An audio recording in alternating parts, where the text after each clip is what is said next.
When you look at the history of warfare, it's really all been about one thing: speed. From horse drawn chariots to jet fighters, the simple truth has always been that faster is better. But what happens when faster becomes so fast? It's almost instantaneous. Let's take a look at how we got here. For centuries, the fastest thing on a battlefield was, what, an arrow? Maybe a galloping horse? Then, boom, the 20th century arrives and completely shatters those limits with the ballistic missile, a weapon that could leap across entire continents. That was a revolution. So what on earth could possibly top that in the 21st century?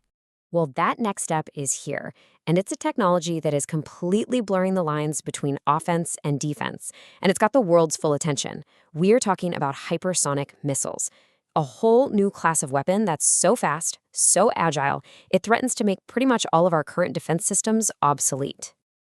Okay, so you hear this word hypersonic thrown around all the time, but what does it actually mean? It's not just a buzzword for really, really fast. No, this is about crossing a very specific speed threshold that pushes engineering and physics to their absolute breaking point. So let's break down what that is. The magic number you need to remember is Mach 5. In aviation and rocketry, we measure these incredible speeds using the Mach number. Mach 1 is the speed of sound. So to be considered hypersonic, something has to be traveling at least 5 times faster than that. To put that into perspective for you, we're talking about speeds that could get you from New York to Los Angeles in under 30 minutes. That's the kind of velocity we are dealing with here. And get this, some of these systems are aiming for Mach 10, or even faster. Just wild. But here is the real secret, the thing that makes this so revolutionary.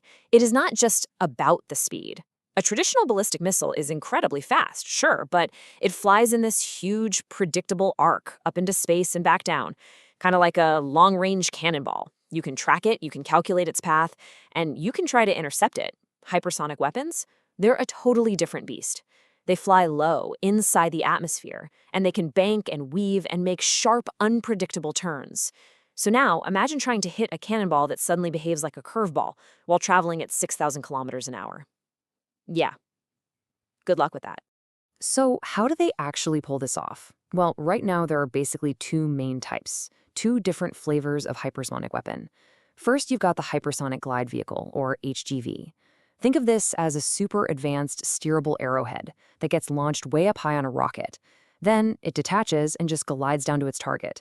But here's the kicker. It can maneuver and change course on the way down, all at those insane speeds. Then there's the second type, the hypersonic cruise missile, or HCM. This one is more like a jet.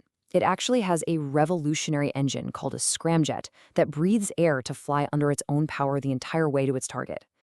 So a weapon that's nearly impossible to stop, you can bet that has gotten the world's attention.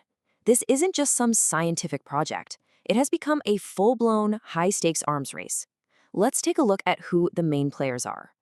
Looking at the current lineup, 3 major competitors really stand out.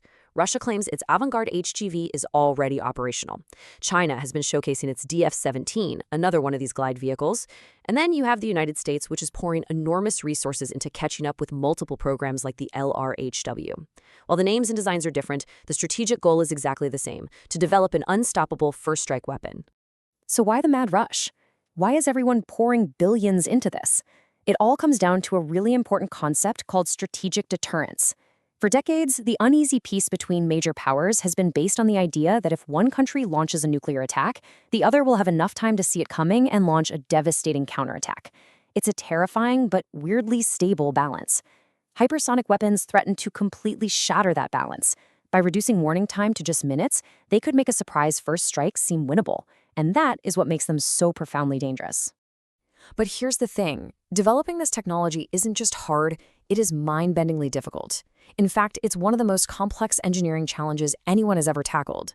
The laws of physics themselves throw up some massive hurdles that only a few nations have the resources to even attempt to overcome.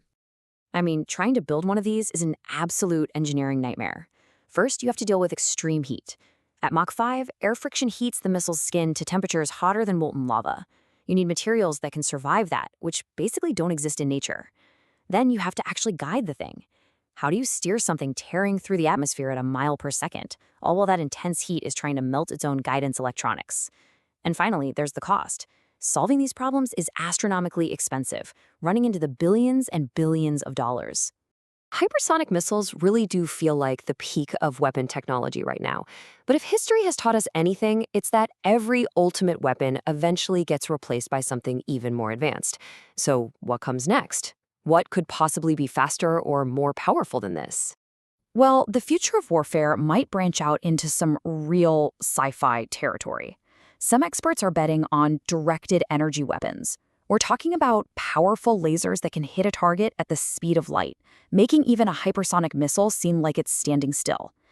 Others are looking to space, building huge satellite networks that can see everything, everywhere, all the time. But maybe the biggest leap of all will be artificial intelligence, or AI, that could connect all of these systems together, making decisions at a speed no human mind could ever hope to match. And this all brings us back to a fundamental truth, one that we see repeated over and over again. Every new military technology, no matter how sophisticated, brings with it a whole new set of dangers. Every game changer also changes the stakes, creating brand new challenges for global security. And that leaves us with one final and, frankly, critical question. As technology continues to accelerate at this incredible rate, can our international laws, our treaties, and our diplomacy evolve fast enough to manage it all? That's really the challenge that's going to define our era.